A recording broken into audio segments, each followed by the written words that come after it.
let's reflect that on the wonderful mystery that we carry the presence of God around with us all the time, that God is within each one of us, active and dynamic, inspiring, challenging, and here.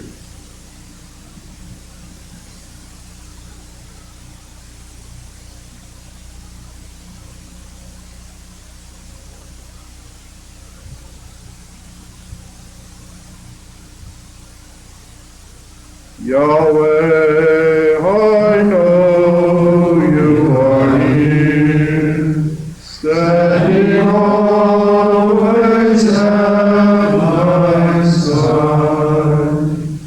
You guide me from the fall, and you lead me in praise everlasting. St. John Baptist Salm. Salute these in our hearts. Well, Gus and I were talking this morning about inspirations that come to us in the middle of the night. One that came to me, I think I should apologize a little bit. You'll get used to the fact that sometimes I tend to exaggerate a bit and get carried away in trying to be graphic. But I had a terrible memory last night of the fact that I referred to the relationship between two brothers as hatred or something close to that. And I think I should correct the record a little bit on that, because when you use the word hatred, you're saying something about an interior attitude between two people, and there's no way anybody can judge that. But in speaking of Yves Boutet and Léon Rose, I think it is accurate to say, it might be more accurate to say that there is a very strong professional rivalry. So let's correct the record, because that is a fact of history. Last night, Gus talked more about me than he did about John Baptist de La Salle. And if you want to read my autobiography, he's got it there. It's considerably shorter than Black. And in that autobiography, I developed the bait that he set before me in his remark that he taught me everything I know about sex. And I have a very vivid memory of this, of course. It all started in the spring of 1934 when I was in the 8th grade. And my father took me out. Of course, we were not as precocious as young people are today. I was 12 years old, or 13 years old at the time. And so my father takes me out in the automobile this evening, and he's hemming and hawing, and finally says to me, John, that's my name, by the way, or was my name, he says, John, do you notice your mother's getting fat lately? And I said, well, she's always been fat. What else is new? So he says, well, don't you think she's a little fatter than usual? I said, well, yeah, now that you mention it, I guess so. Well, he says, the reason she's getting so big is because she's going to have a baby. And I said to myself, oh my God, not another one. This would be number 7. So I said, well, what has that got to do with being fat? He says, well, the baby is inside her. Oh, I said. He said, that's why she has to go to the hospital. Gee, I said, I never thought of that. So I said, well, how did the baby get inside of her? So he says, well, next year you'll be going to the brothers' school and they'll teach you all about that when you get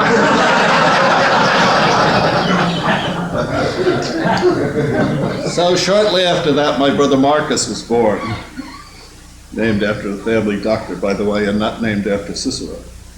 And by that time, of course, a year later, I was enrolled in Christian Brothers Academy in Albany, and there I was, a student in Brother Augustine's biology course.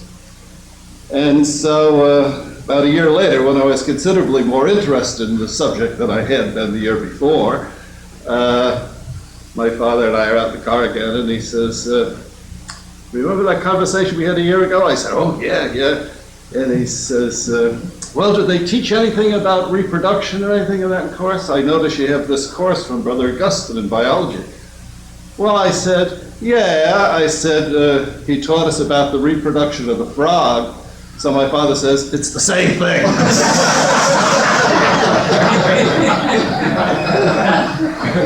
And so that was the end of that. I had to find out the rest of it out of the street work. She said those days where almost everybody else did too. And I sometimes think perhaps it's the best way. And of course, 2 years later, the youngest of the family, there were 8 of us all together, my sister Honey was born, and some of the California people here know her. Kelly teaches in the same school with her husband in Concord, and she teaches in the sister school across the street. Long story to that too, which I'm going to tell you sometime. Okay, a couple of Gus also referred to my having lived with Charles Henry. Well, I think lived under him would have been a more accurate expression. He was the Latin teacher and the Greek teacher in the Scholasticate, and when I went there as a freshman, he was the sub-director, and then he became the pro-director. And in my last year as Scholastic in 4th year college, he was the director. He became the director of the Scholastic for the first time. I was sent back to Washington on the faculty 3 years later, and that was his last year as director of the Scholasticate before he was made auxiliary visitor in New York. And then, of course, I knew him pretty well from all of those experiences, and knew him, needless to say, and had something to do with his election as the Superior General, and there's a long story to that too, which I'm in the process of writing up in my next book. But I think he was the right man for the right job. It'll be interesting to see if Ron Izzetti's book comes out. It's sort of an expose of Charles Henry in some ways, but I tried to pay tribute to him last year at the convocation because I think it was one of the most significant things that happened, not so much the election of American, because he never identified very much with the American brothers in the Mother House, certainly not during the chapter that elected him. He rather took, but I think the significance of Charles Henry, Buttimer, of course, was his family name, and by the way, he never used it. It's rather ironic that we call this the Buttimer Institute, and nobody ever, even all the years he was the general and everybody else was using their family names, he was nothing else but for the Charles Henry. But at any rate, I think that he really internationalized the Institute. He made a conscious effort to make sure that all different countries were represented in the General Council, and he de-Frenchified the Mother House and it used to be called the Ile de France in Rome because it was so completely French, while everything else was Italian. So he Italianized the Mother House. His successor Spanishified it, and I think, and he traveled around the whole institute. I think he brought the institute to the brothers all around the world. So I think he's a very, very important part of the fact that the institute has really become an international reality, and maybe that's where its future lies. We'll never get to the stuff today. The reading list. Some people have raised a problem about my affair. Well, if you look at number 5 on your reading list, you'll see that the My Affair readings have a number in parentheses. The parentheses refer, I did not know when I was doing this, and Joe Joswiak was wandering around someplace, and I didn't know which version he was going to send around. The original pages here refer to this printed version of My Affair. And in the back there is an appendix that gives a kind of a summary of the founder's life, which is not in the thing you have. So a lot of people have been desperately looking for pages 173, and of course there isn't any in the text you have, but it is in here. But this same thing is in beginning, so it's no loss really. There's another interesting thing here. It's a list of the 81 countries and the years in which the brothers founded, entered those countries for the first time. Some of them are rather late in the day. Interesting, for example, that the Institute was in Latin America before it was in Spain. I think that's And the Ireland, the Institute started in Ireland only in 1880 because the Irish Christian Brothers had already captured the thing, and I think that it's by that history that we got to be known as Christian Brothers, because when we came to this country, the Irish immigrants thought we were the same thing. So they started calling us by that same name. Then we co-opted it. There's a long story to that, but it's a little outside of our purview here. So anyway, this is the My Affair. But for the rest of it, your reading assignments are in parentheses. But let me say this about My Affair. The instructions were you were supposed to have read that before you got here, to kind of give you an overall view of the thing. So if you have to neglect anything, you can neglect the My Affair, and I really want you to concentrate on the blank. Frank? Among those years in the back there of My Affair, there's 1680. Is it correct to say that our order was founded in 1680, or is that sort of arbitrary? We'll come to that. And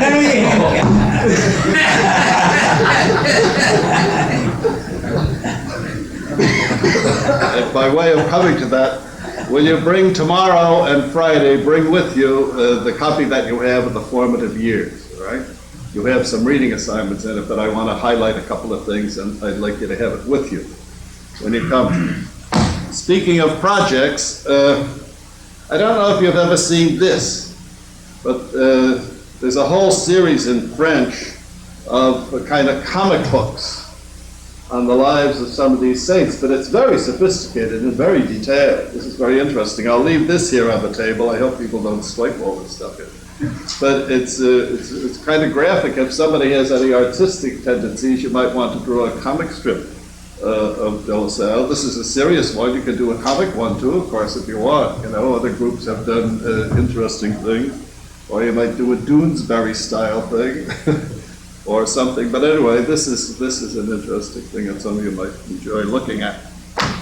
And I'll leave this here too for your examination. This is a kind of a commentary of the stained glass windows in the chapel over here. Underneath the clerestory, or whatever they call that thing up there, I guess that's the right word. Those small stained glass windows all around are scenes from the life of John Baptist de La Salle. And here they are reproduced with a little bit of a commentary on them. And the windows are numbered. So sometime if you want to go over there and make the Lasallian Stations of the Cross, you can go from window to window and follow the path of John Baptist de La Salle. So that might be a little project someday when you get tired of reading. Okay. Andrew Simon, after I was talking to him yesterday, said that he'd try to plan to be in that room every day from 1 till about 4 or so, maybe as late as 5. He also said, now I don't know why, I think Brother Augustine was baiting him a little bit on this, but he also said when he's not there, that they would give the key to that room to a brother if you asked for it. Now, they might give you a hard time, I don't know. But he said, but the understanding is that you don't take anything out of there. That's very important. So if on a weekend, for example, when he's not there, if that's a time when you get going on your project and you want to use the thing, and if worst comes to worst, I think maybe either Chris or Gus or myself or Mimi could use their clout to get that key for you if you desperately needed it. And the library's closed altogether on Sunday, I believe, isn't it? So, I think so. Okay. So all of those, that housekeeping out of the way, let's get going.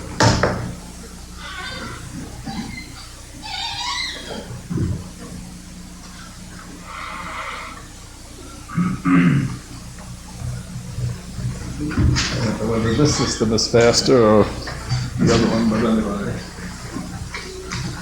I want to talk a little bit this morning about the educational scene. It takes us a while to get to John Baptist de La Salle in this thing, but we'll get there eventually, I hope by tomorrow.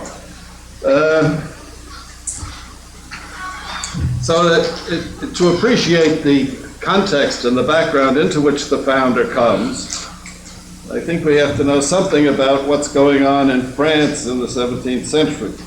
Now, the founder's lifetime roughly comes very close to corresponding with the reign of King Louis XIV, the famous Sun King,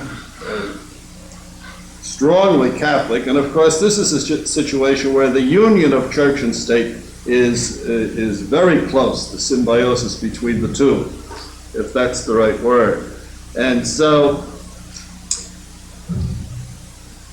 it was impossible to think of, and I think that I sometimes find this with the French brothers. They tend to, when you read the lives, especially of some of the Holy Brothers, and even the founder for that matter, they identify being French with being Catholic. It's all part of the same thing. It's one of the problems with internationalizing the Institute, and it's one of the problems we sometimes have, or did have years ago, even in the United States, where it's authentic Catholicism was supposedly only the kind of French variety, but the two are so intertwined in a person's experience. This is not just a political scheme, but it's a way of thinking. It gets into the inside of people. So in this situation, the whole field of education, the supervision of the schools, was considered to be an ecclesiastical function. Although the state set the educational policies, it was the church that was supposed to implement them. And so the religious communities, therefore, could be approved, as I have here, by letters patent. Letters patent, of course, are letters of incorporation. That's what that really means. To teach gratuitously, but that was not the usual case. Even when the Institute got letters patent, that wasn't really quite the same thing.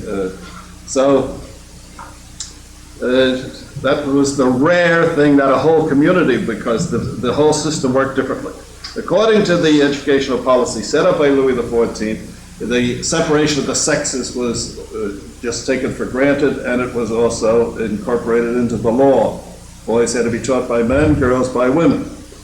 The key person in all of this is from the level of control, and everything was the bishop, or his delegate, unless a particular congregation happened to be exempt. For example, the Ursulines were, but very few others were. So that meant the police had no jurisdiction whatsoever over school matters. Now, all of this kind of becomes important when the founder gets in trouble with various types of authorities, and he was shrewd enough to play the one against the other, because he was, when this is all over, and as we go through it, when you come to read The Work Is Yours, you'll see that he was in trouble with the ecclesiastical establishment because they were the ones who had control over the schools, but he was in trouble also with the civil establishment, or the educational establishment, part of which was protected by state law. Now, the supervisor of schools in this situation was known as he's either the écolâtre, which of course is based on the word école, which means school, or the chantre. Sometimes it's called the one and sometimes it's the other. Now, of course, chantre means chanter. And this goes back to the old days when the only schools were cathedral schools attached to the cathedral, and the school was a kind of a junior seminary where they started little kids from being altar boys into being the seminarians and so on, and that they were the clerics, they were the only ones who were literate. So that title, écolâtre, or chantre, the chantre thing goes back to that day. And so the school supervisor, that was the diocesan supervisor of school, or the parish pastor, depending on what kind of school it was. We'll see more about that down below.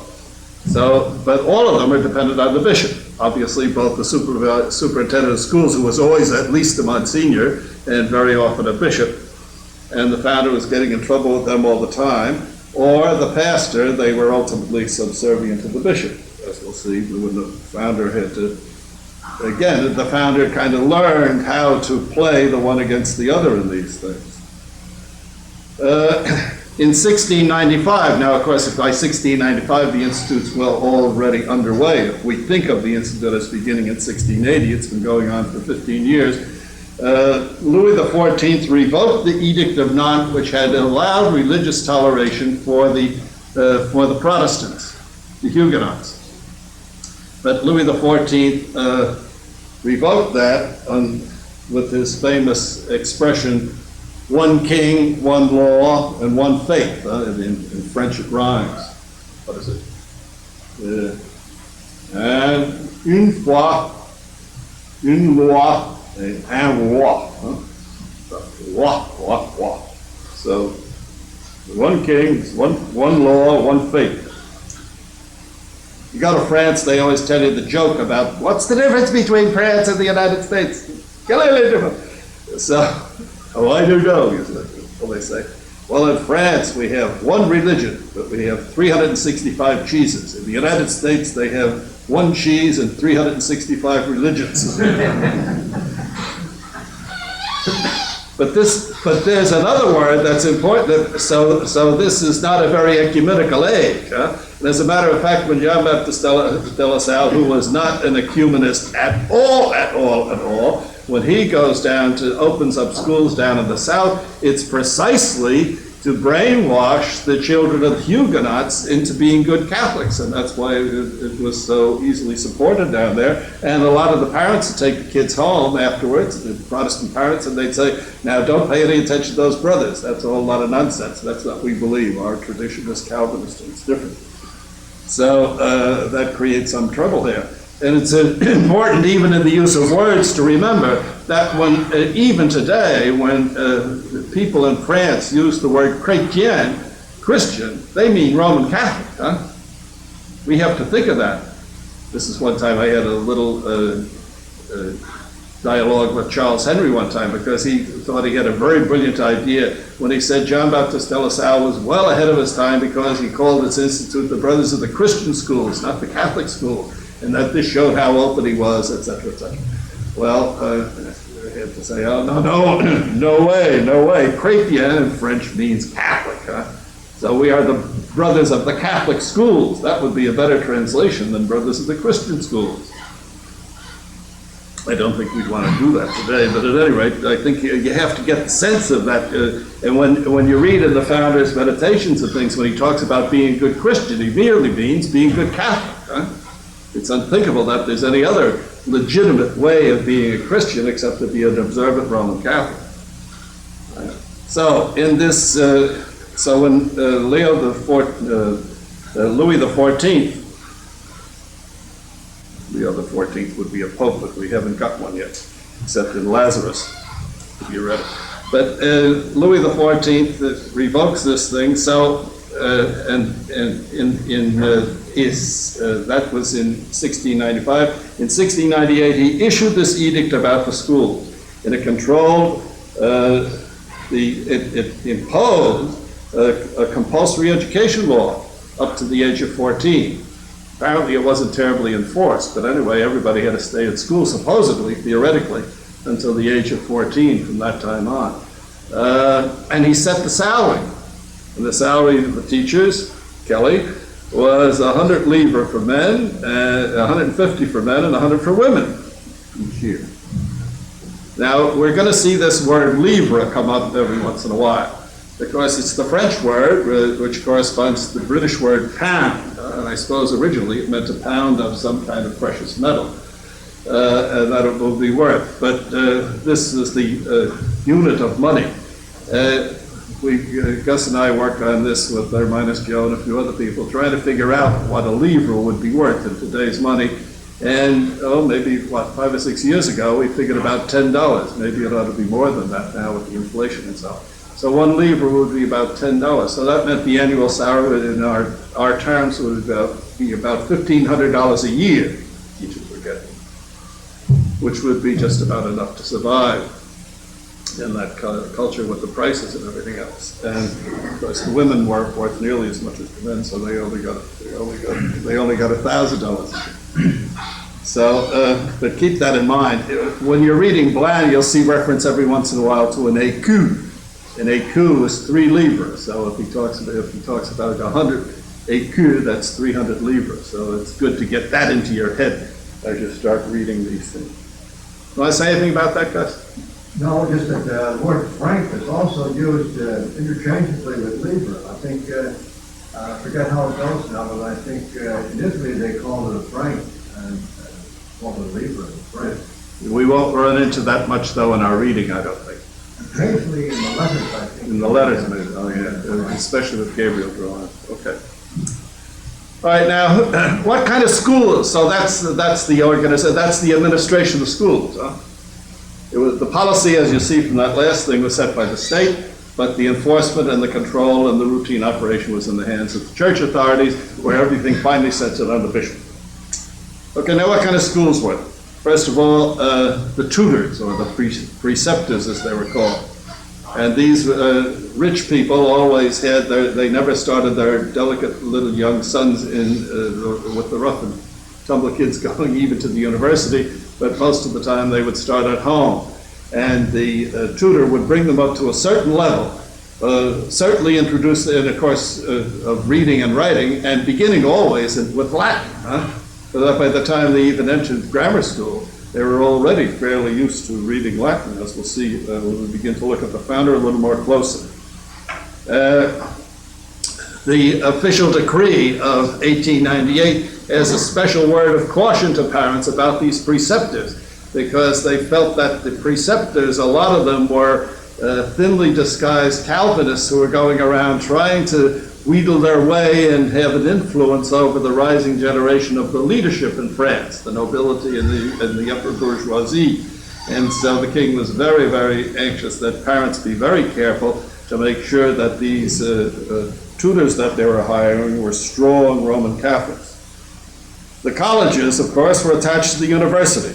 And a collège, as we see with the Collège des Bons Enfants, that really was the School of Arts and Sciences, but it took everything from the lowest elementary grades through secondary, through what we would call college, and would include the Faculty of Arts and Letters in the university. And that would be the collège. And of course, John Baptiste de La Salle goes to the Collège des Bons Enfants.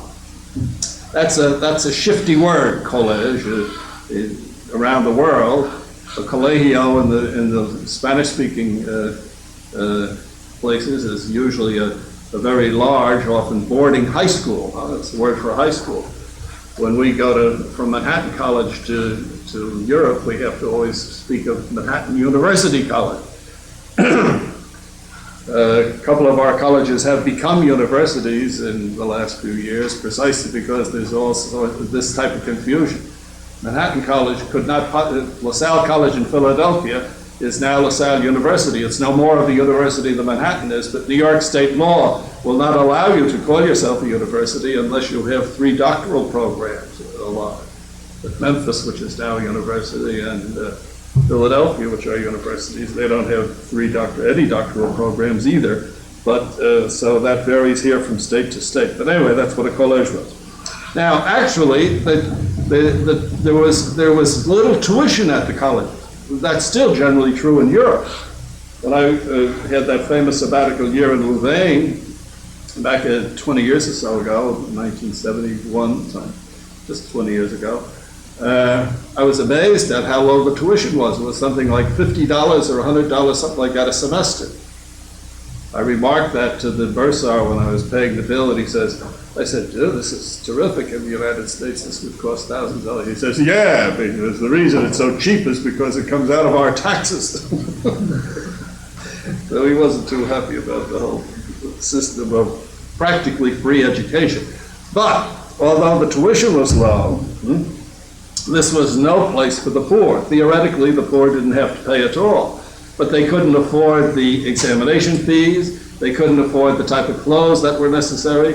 They couldn't afford all of the kind of extras that went with the thing, plus the fact that the curriculum was absolutely useless for them, because the curriculum was completely classical.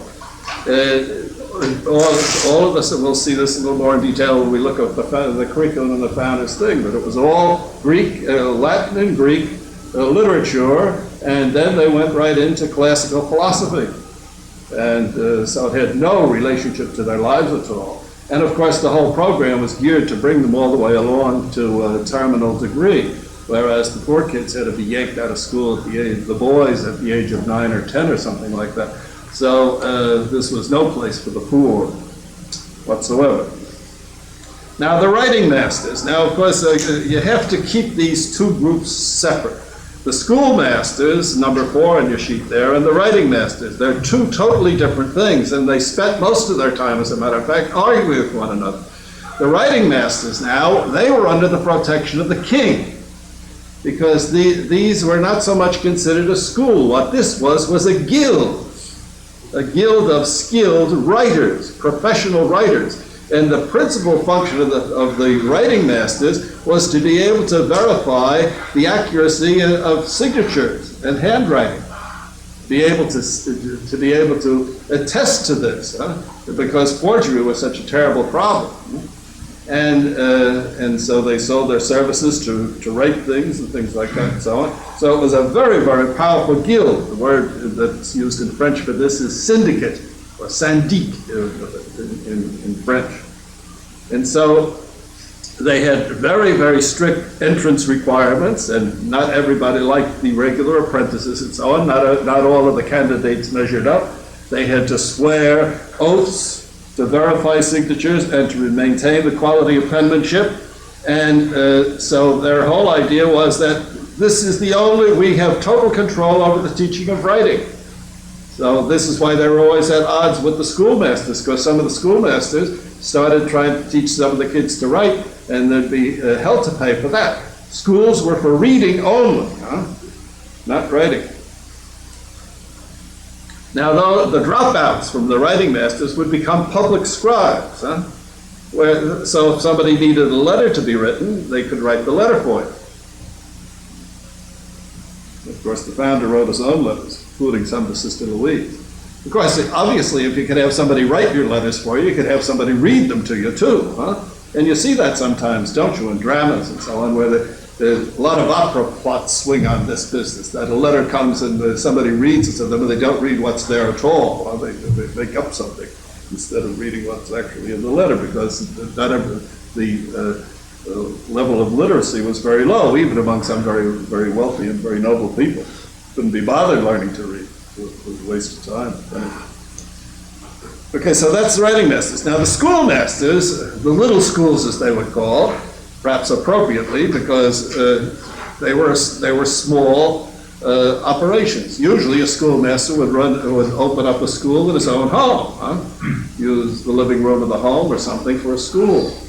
He might or might not have an assistant, but he'd set him up, and it was a sort of, he'd get as many students as he could, and bring them all in, and then they all sat around the corner waiting, and he'd bring them up one by one, and they'd recite. And he had the old ferrule right at hand, that sort of thick leather strap, and if the kid missed his declensions or something, whammy on the knuckles, and so on and so forth. And that was great motivation for them to be prepared when they came up to the schoolmaster. But there was nothing at all like what we would today consider a school. But there was money involved in this apparently, and this was for people who could pay, but for kids who would not be going to the university eventually. So maybe the bourgeoisie who wanted their kids to be able to read and possibly write, or they wanted to go into some other careers where the university curriculum had no meaning, well, they'd go to these little schools. But like the writing masters, this was carefully controlled by the diocese. And each schoolmaster had his assigned territory. Now this is one of the things that got the founder in trouble, because when he started opening up his school as rival to them, he was invading on a territory that had been assigned to a particular schoolmaster all the time. We have to recognize that the founder was operating outside the law a good part of the time, if you want, in terms of what the law required. Okay, so now these schools the schoolmasters were obliged to accept poor students without a fee. But needless to say, they didn't work very hard at recruiting them. And again, the poor kids didn't want to come because they didn't mix well in that company and so on. And so the teachers always treated them as second-class citizens and so on. So very few of the poor ever took advantage of that. Now, what about poor kids? Where did they go? Well, every parish was supposed to be operating what was called a charity school. Now, the charity schools, every parish had one, and these were open only to the certified poor. The pastor was supposed to keep, now we'll see all of this in detail in the life of the founder, especially when you read the land. That each parish priest was supposed to have a list of the poor that the pastor would certify as poor enough and impoverished enough to be able to come to these schools. But these schools, there were no standards whatsoever. To be a teacher in one of these schools, there were no particular requirements. Most of the teachers that a pastor would hire would be dropouts from the university or sometimes dropouts from the seminary. Their attendance was spotty, truancy was rampant, no discipline at all, no systematic instruction, and at the slightest excuse, the pastor would close the school for long periods of time. The budget would run out, or there'd be a fight in the parish council, which they did have in those days, by the way. And for any slightest reason, or they only had one teacher and he got sick or something like that. So it was no way, actually. It was just an awful, kind of a messy situation. And sometimes when a schoolmaster got tired and wanted a little extra money from the parish, he might take over one of the charity schools too, with all of the thing and so on. So that's pretty much the school situation. Yves Boutet makes an interesting comment in his writing of the history of the Institute, the foundations of the Institute, that De La Salle never opened a school.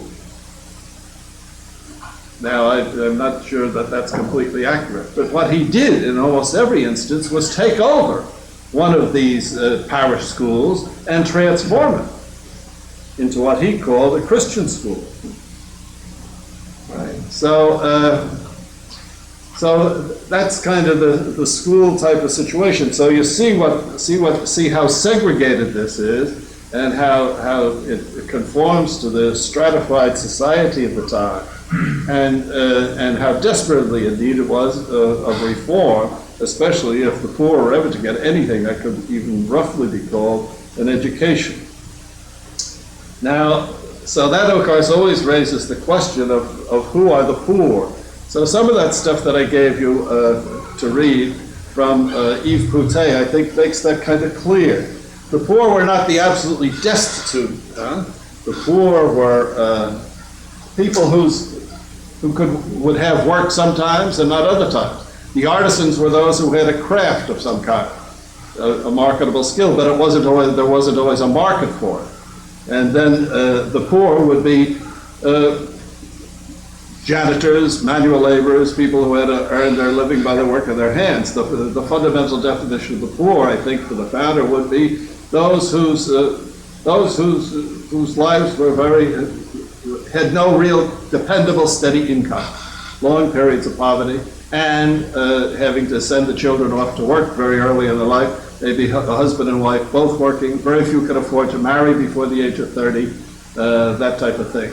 The absolute destitute, the worst cases and so on, were not exactly the group that the poor addressed.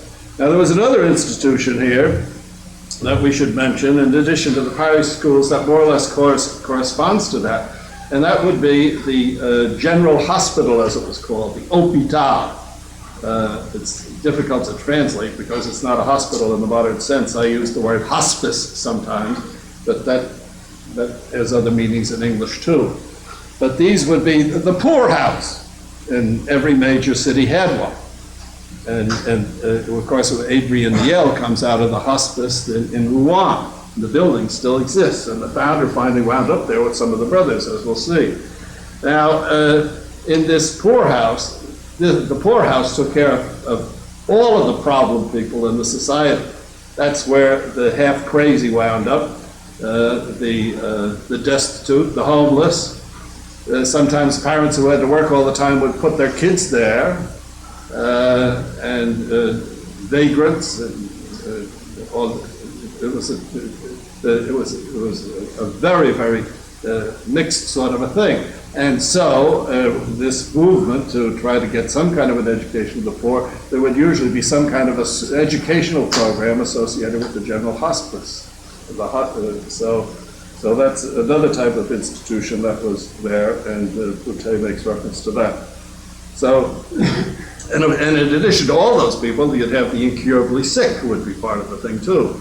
And when the brothers go to Rouen, we'll see what a bad deal they got there, precisely because they were going to, because they had to serve all of these various types of needs.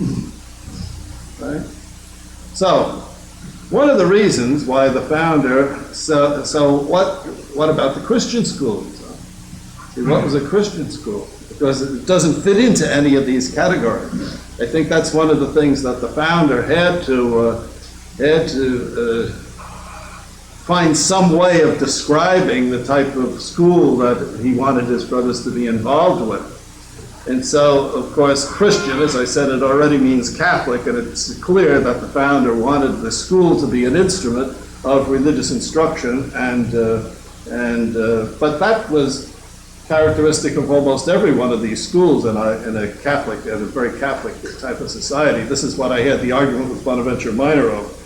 So he felt that if we call it a Christian school, that meant that this was a school where religious instruction was paramount. Well, there's truth to that, but I think that the other thing is that he wanted to have a term that was different from charity schools. Some others before the founder had used the term Christian and charity schools, but I think the founder just decided to call them Christian schools because he wanted to indicate that this was something distinctive. And it was done the school was run in a distinctive way by a distinctive community. So when people heard about like Frères de l'École Chrétienne, that would mean something very distinctive to them. And so the distinction, of course, would be those things. Of course, religious instruction, but then the other thing would be excellence in quality as distinct from the charity schools. And then thirdly, of course, the principal thing was gratuity, and gratuity for all, no matter who came. And that's exactly what gets the founder into an awful lot of trouble. Jean Pongier has put together a few little, he was putting together some notes one time when I was over there. Jean Pongier is one of those who's been working a lot on the conduct of schools and the whole business of schools. And he had some photocopies of some lithographs now, and so these sheets that I have are based on that, but maybe you can examine these yourselves a little more, and then there's a description of them on the second page in French. You can read the French. But let's just take a look at some of these lithographs from the period, so you can kind of see.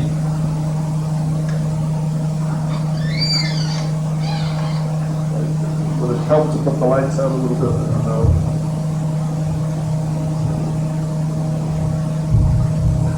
But that's one of the preceptors.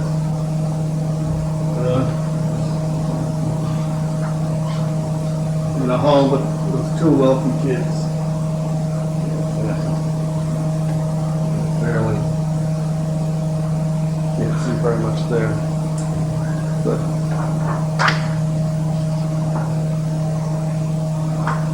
now this would be a typical school mess. And if you look closely, you can see the ferrule, or no, it's the preceptor. That's why. One of the preceptors. Yeah. Here's the ferrule here. He's got it ready to hand, ready to wallop them.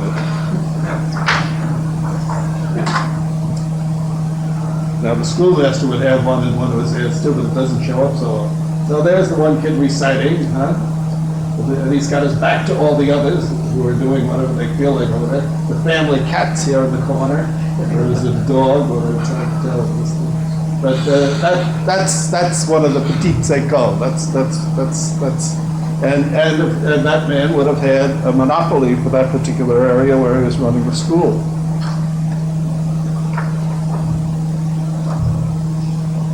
Now this is one of the public scribes, one of the dropouts from the guild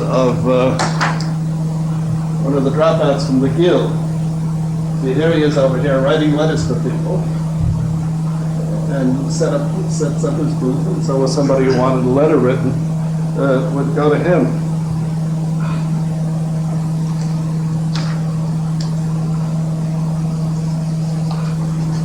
Jean Pongier quotes here a typical request for a letter, and this is in poetry in French. And it all rhymes in French. Monsieur, je suis très malheureux, j'aime une jeune demoiselle, et je ne suis point connu d'elle, elle se nomme Louison. Monsieur, I'm very unhappy, I love a young woman, but I'm not she doesn't know me, and her name is Louison. And I know very well her house, and it's necessary that you take up your pen to write me a letter full of beautiful discourse, or that you do it in verse, or that you explain to her the day when I first got to know her, and that there is not at all anywhere in France a man more in love than myself, and I want that you will express to her my faith, and afterwards you will say to her still that in my soul I adore her, and that her beautiful eyes make me die. You have the knowledge to write this well, and if you will do the rest, go ahead.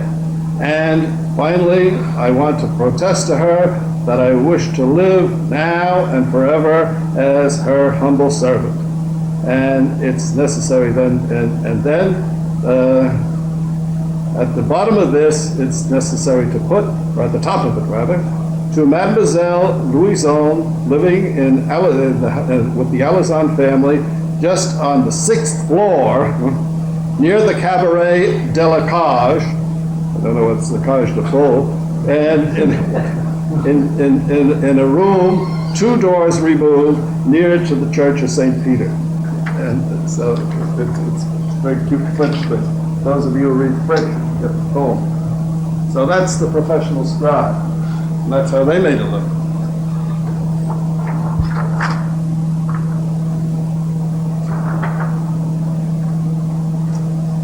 And this is see it says down here, the Chambre du Syndic. This is the room of the syndicate, of the writing masters. And all of their samples of writing on the wall, all of their royal privileges. Notice the royal seal and the seal of their guild. And it says on the bottom there, la vérification de la fausse et bonne écriture. And that's their motto, to verify the difference between good and bad handwriting. And so that's the Guild of the Writing Masters. So those pictures may help fix some of that in your mind. Now while I have this projector here, and this is a kind of a transition between yesterday and today, I guess in a way.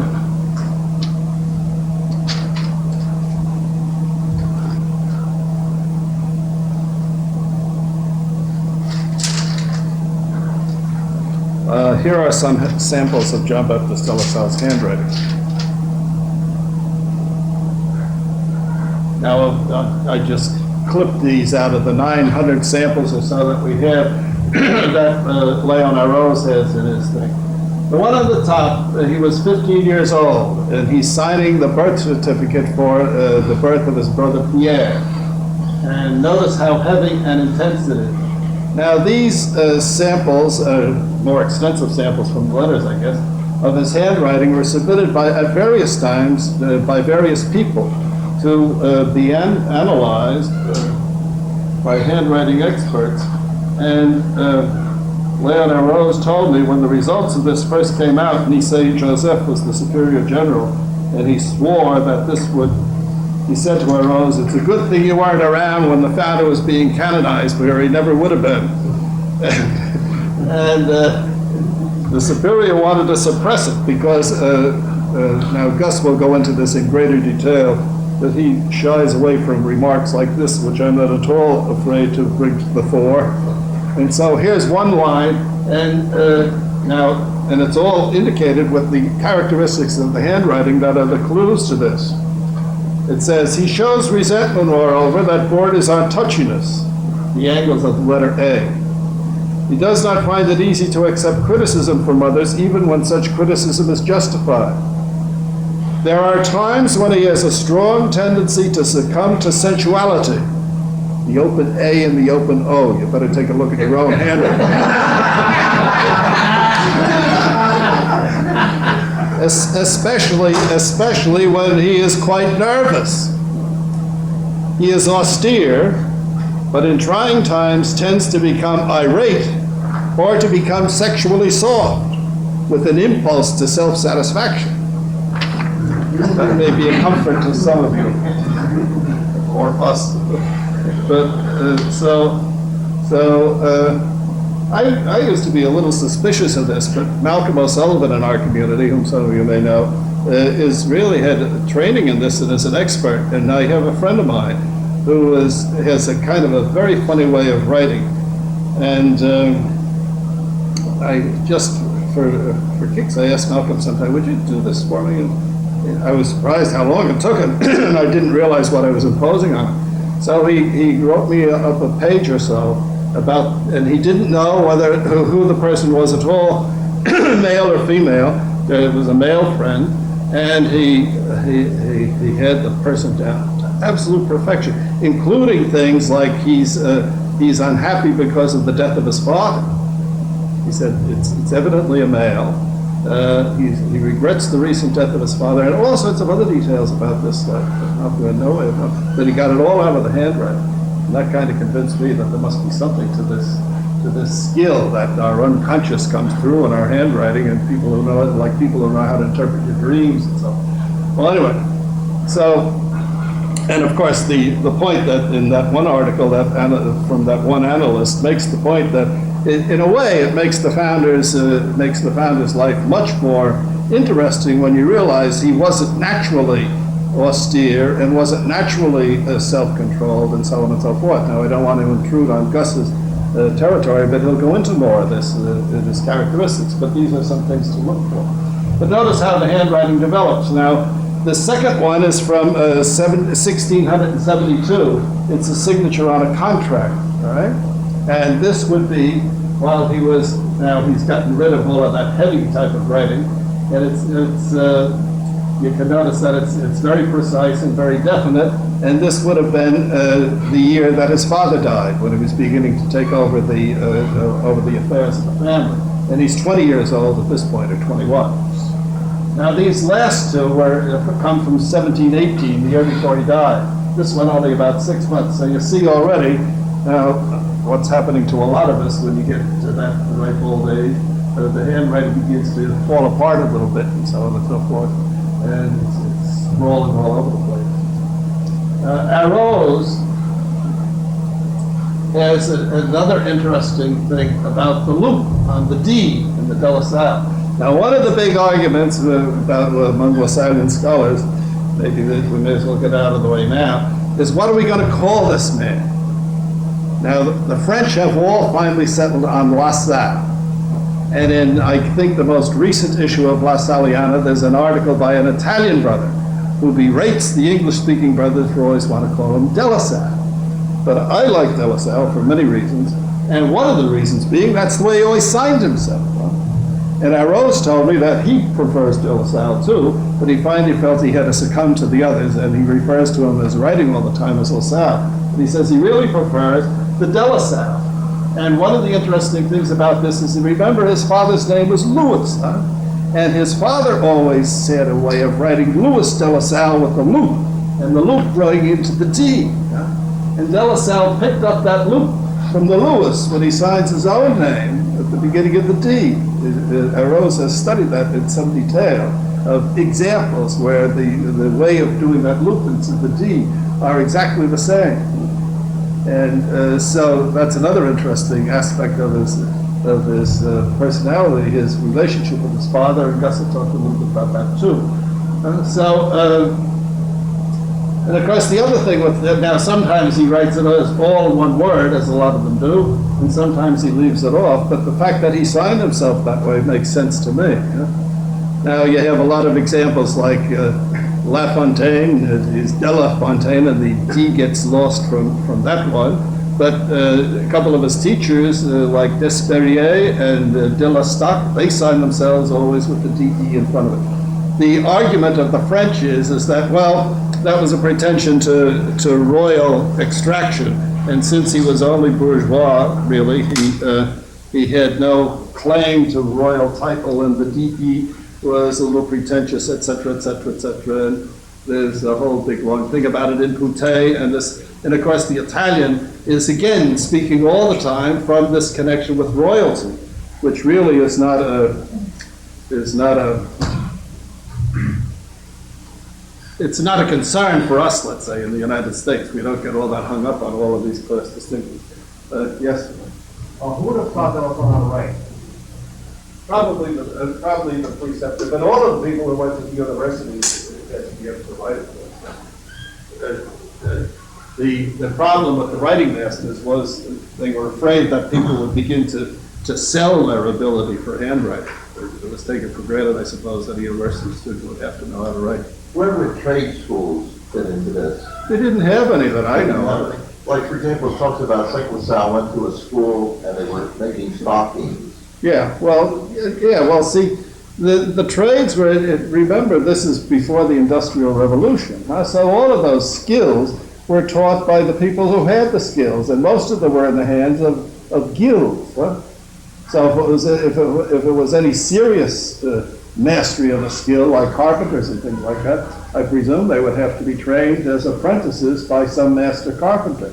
Right? Now, in that school where they were making stockings in the parish of Saint-Sulpice, I just presume there was a craftsman who knew how to do this, and he had whatever civil machinery that they had to use, and that way they were able to get money for the kids. I'm not aware that there was any such thing as a trade school in anything like the modern sense. Gus? Well, I remember at St. John, there was a whole vocational program, watchmakers, landscape art, and then the so-called delinquents that were placed at St. John had a whole gamut of vocational programs. So it was probably a case of skilled participating. Or getting some master to come in and teach them something that they might be able to use afterwards. Yeah. But vocational schools as such as an institution. It seems from that management handout to you that writing was a big component of the brothers' school. Oh, definitely. Sure. What, they just disregarded the writing? Of course, of course. That's what gets them into trouble, precisely.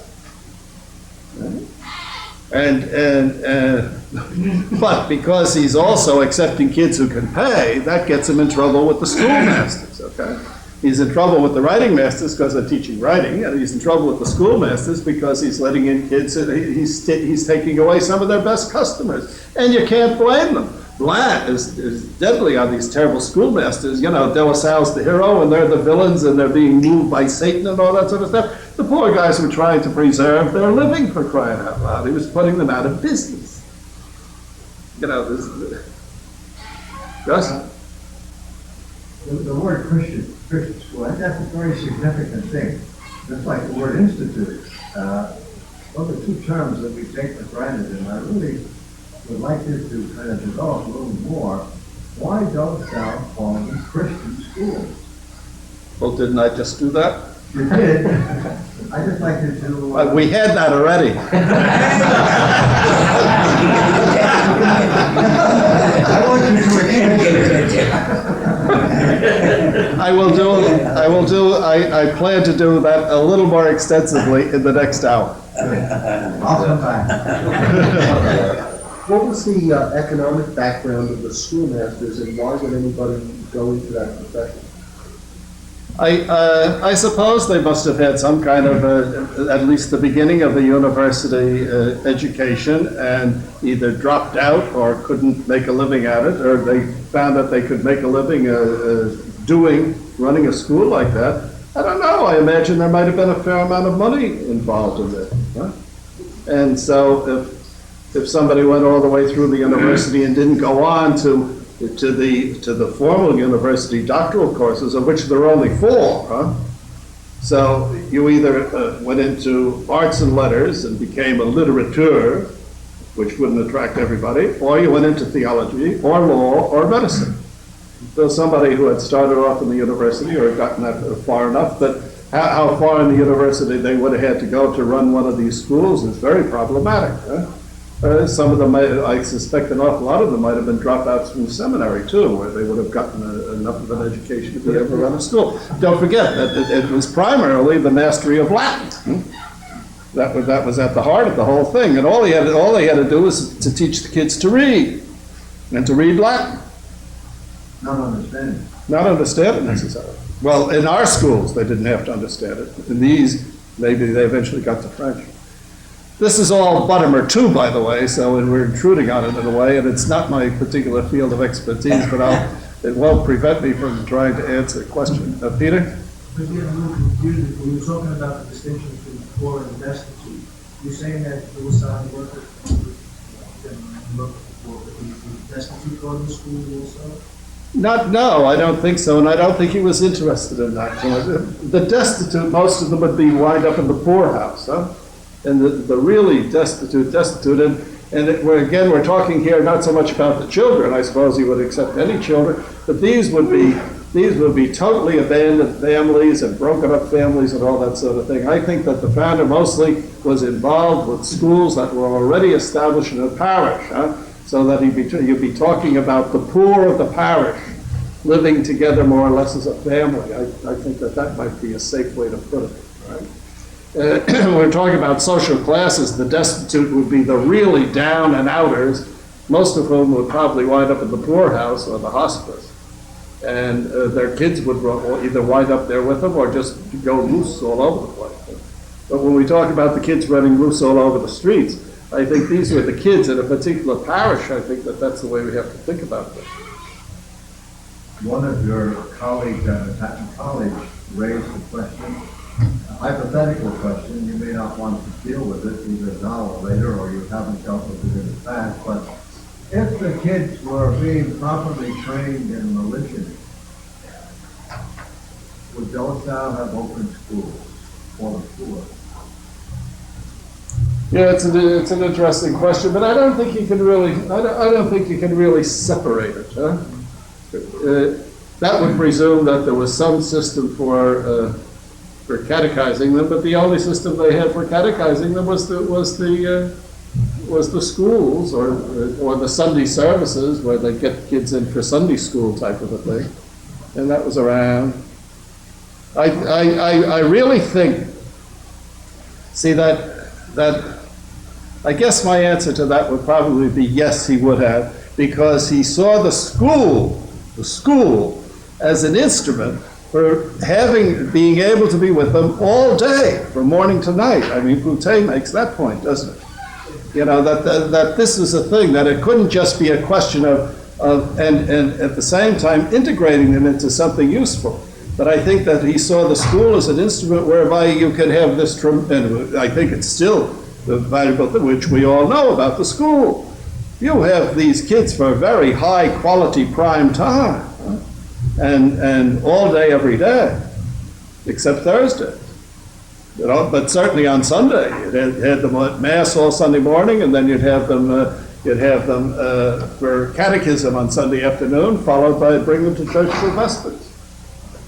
I told them that in the Conduct of Schools, English translation by Moraga, there are 180 pages on the Conduct of Schools, only 25 on catechism, prayer, and mass. Yeah. On the other hand, if you look at the Duties of a Christian, that's the biggest book that he has. So, yeah. But I think he saw that. I think he finally saw that whole business of the school run by, together and by association. All that. Chris? I was in answer to Gus's question, coming back to the point you made about the way the school was thought to be part of the church's mission and Christian meant the full life, the full French life. Right. That those people who were excluded from French civil intercourse would be those that the founder was concerned about. The nobles and the more wealthy merchants who had their schools that brought to the attention of French society a way of living, which was a Catholic way of living. The destitute were being taken care of in the hospital, and there were some teachers there present with them, and catechetical work was taking place there. Folks had a bottleneck for long. But the ones that were coming up now were this new poor bourgeois group that had no stability, no way of being educated into civil life. And the proponent was concerned about that. So I think we would have established schools for them. It's not just a catechetical program. It needs to be brought into the way of salvation, including the time to the way of mission. He certainly would not have established schools without teaching of religion. Oh, that's perfectly clear. Without religion having a very important part to play. But more about that in the next hour. I'll leave these